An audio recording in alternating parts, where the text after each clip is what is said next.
The beauty of this project is to analyze construction management from a comprehensive perspective, incorporating concepts such as planning, cost, project control, and legal feasibility, in order to understand how these elements are applied in a real project. Through the development of a collective housing project, the aim is to demonstrate that a project does not depend solely in its design, but the ability to coordinate resources, time, cost to achieve an available execution. In this sense, management is not understood as a theoretical process, but as a tool that allows for continuous decision-making through the development of the project. Construction management is the process of organizing a project resource to achieve different results.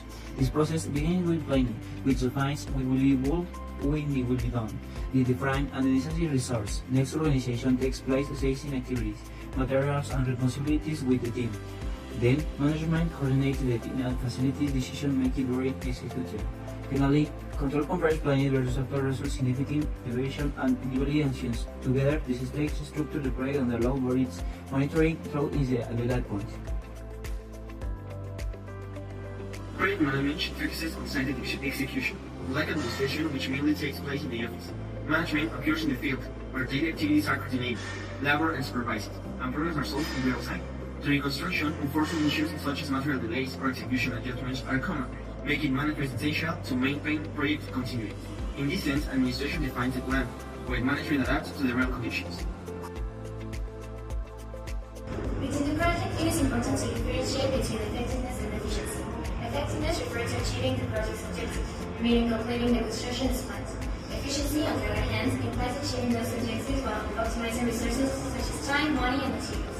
In practice, this means avoiding waste, reducing downtime, and improving overall performance. Therefore, a well-managed project not only meets its goal, but does so in a controlled and optimized manner.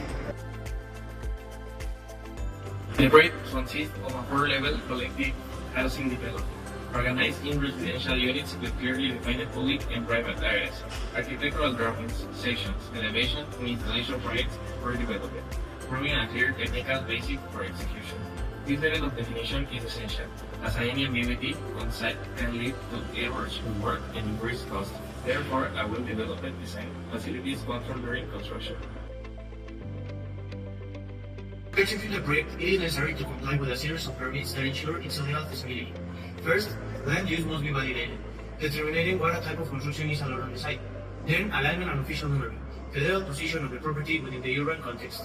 Since this is a permanent construction, a major construction permit is required, formally authorizing this project execution. Finally, the completion certificate confirms that the construction was carried out according to the approved plans. These processes are essential, as without them, the project could not be executed legally. Cost analysis allows you to understand how much a project costs and the resources are allocated during execution. It starts with the costs, which include materials, labor, and equipment. Within analysis case, structure, foundation, and machinery are defined, and they represent the largest portion of the budget. This is important because an division is the stage has direct impact on the total project cost. Subsequently, indirect cost, financing, and profit integrate, allowing you to obtain the actual cost of project. From this point on, embellish sales to be estimate and becomes controllable that allows you to monitor project's financial performance. Based on the budget, the construction schedule is developed organizing all activities required to execute the project. In practice, these activities are not carried out strictly sequentially but strategically overlapped to optimize total time. For example, while the structure is being built, other activities such as installations of masonry can begin in different areas. This reduces time and improves overall efficiency. For the planning and monitoring of the project, scheduling tools such as a Gantt chart and the critical path method were used. The Gantt chart allows to visual organization of construction activities over time, showing their duration, sequence, and overlaps. This makes it easier to identify which activities can be carried out simultaneously and how the workloads are distributed throughout the project. On the other hand, the critical path method makes it possible to identify the activities that had the greatest impact on the overall duration of the construction process. These activities have no float, meaning that any delay in them directly affects the project completion date. Through these tools, it is possible to improve organization, optimize time management, and maintain greater control over the execution of the project. Control is based on analyzing three main variables. Plan progress represents what was scheduled to be built within a certain time frame. Actual progress shows what has been truly executed on site. earned or estimated progress relates to the money invested in the project. Comparing these three variables allows identifying whether the project is balanced or if there are deviations. Expenditures represent the flow of money over time. They are not constant and they depend on the construction stage.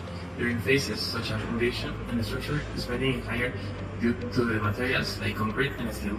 Later, in stages such as finish, spending tends to stabilize. The analysis helps anticipate financial needs and avoid issues during execution. In practice, differences between planned and executed work are common. These deviations may arise from factors such as weather conditions, material delays, or coordination issues. When this happens, it is necessary to adjust the construction schedule, redistribute resources, or modify activity sequences. These decisions must be based on cost and progress analysis to maintain project balance. This project demonstrated that construction is always a process where design, planning, cost, and control must work in coordinated manner. Through the analysis of the elements and possible to maintain balance between time, cost, and schedule, achieving the goal efficient and controlled project. Beyond simple working, it about making constant decisions to allow particular proposals to transform into reality.